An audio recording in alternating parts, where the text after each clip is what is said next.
Hello दोस्तों, आज का मेरा ब्लॉग है गंगा सागर यात्रा। तो आपको अपने अनुभव बताने के लिए आज मैंने ये ब्लॉग बनाया है। हम बहुत जल्दीबाजी में गंगा सागर गए, कलकत्ता घूमने गए थे तो सोचा मम्मी साथ में थी तो गंगा सागर चले जाते हैं। तो गंगा सागर जाने के लिए कलकत्ता से टैक्सी से जाना होता है और फिर वहाँ से काकद्वीप पहुँचना होता है, जहाँ से स्टीमर से जाते हैं, पानी में जाना होता है क्योंकि वो एक द्वीप है। फिर वहाँ से आगे को एक और टैक्सी लेके फिर गंगा सागर पहुँचा जाता है। तो हमें पहुंचना था 12 बजे तक, तो हमें हो गई लेट। काकद्वीप से हमारी स्टीमर चली गई। वहाँ पर एक रिक्शे वाले ने भी बेवकूफ़ बनाया हमें कि 10 रुपये में पहुँचा दूँगा, तुम तो 5 रुपये 50 रुपये दे देना।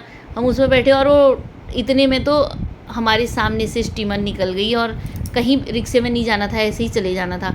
तो ये वहाँ सोचा हम नहीं जा पाएंगे, लेकिन हम वहाँ से दूसरी जगह नाम खाना, ये वही नाम खाना है।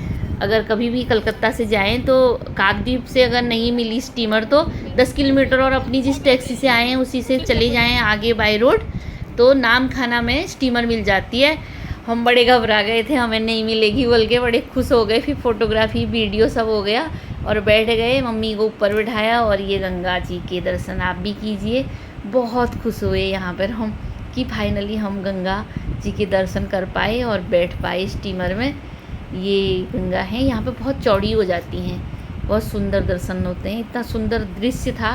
बारिश नहीं थी लेकिन पानी बहुत था। हाँ, एक बात और होती है यहाँ, अगर पानी नहीं होगा ना स्टीमर चलती नहीं है तो भी वापस जाना होता है। तो जैसे ये पानी कम हो गया, जैसे हम जहाँ उस तरफ इस तरफ बारिश थी तो पानी ज़्यादा था, जैसे गंगा सागर की तरफ पहुँच गए ना जेठी, तो वहाँ पानी कम था तो बहुत स्लो हमारी स्टीमर पहुँची। अब हम यहाँ से उतरे तो यहाँ से फिर हमें एक ऑटो पकड़ना होता है, लोकल ऑटो या टैक्सी, जो भी। हमने एक ऑटो पकड़ा जिसको बुक कर लिया था, क्योंकि ये हमारा एक ख़ास अनुभव है कि हमने एक ही दिन में गंगा सागर यात्रा कलकत्ता से नहीं करना चाहिए था।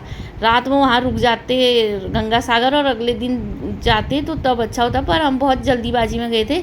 ये ऑटो में बैठ के हम पहुँच गए गंगा सागर किनारे तट पे, जहाँ पर कपिल ऋषि मुनि जी का आश्रम है। तो यहाँ हमने गंगा स्नान किया बहुत जल्दीबाजी में।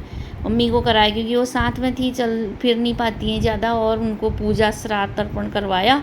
यहाँ वीडियो नहीं बना पाए, बारिश शुरू हो गई थी। तो एक टोटो, मतलब छोटा ऑटो जिसको टोटो बोलते हैं, वो लिया। उसी में बैठ के ये ऋषि का जो आश्रम, जहाँ पर उन गंगा जी भागीरथ जी के द्वारा लाई गई और अपने पुरखों का श्राद्ध किया गया, ये वही जगह है। ये वही कपिल मुनि ऋषि जी का आश्रम है और यहाँ रहने की व्यवस्था भी है, रिजॉर्ट है, खाना पीना मिलता है।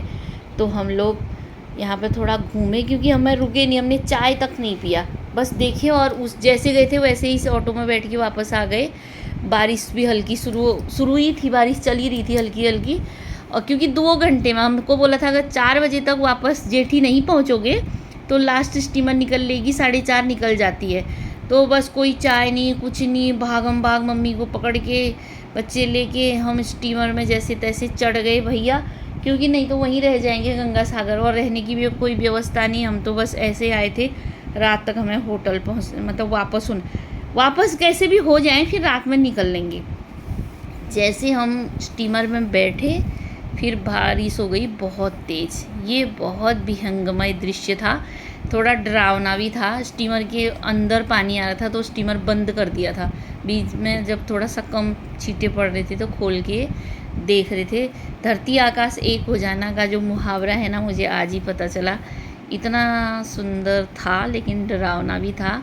तो हमारी ये यात्रा ऐसे पूरी हो गई, हम वापस आए। हमारा अनुभव ये था कि इतनी जल्दीबाजी में नहीं करना चाहिए। गंगा सागर जाना है तो रात वहाँ रुक जाएं गंगा सागर में, जहाँ कपिल मुनि का आश्रम है, और उसके बाद आराम से अगले दिन दर्शन करके वापस आएं। पर हमने दर्शन तो कर लिए, बस सिर्फ घूम नहीं पाए ज़्यादा, यही वाली बात है। और आप भी दर्शन कीजिए, लाइक शेयर सब्सक्राइब कीजिए। धन्यवाद।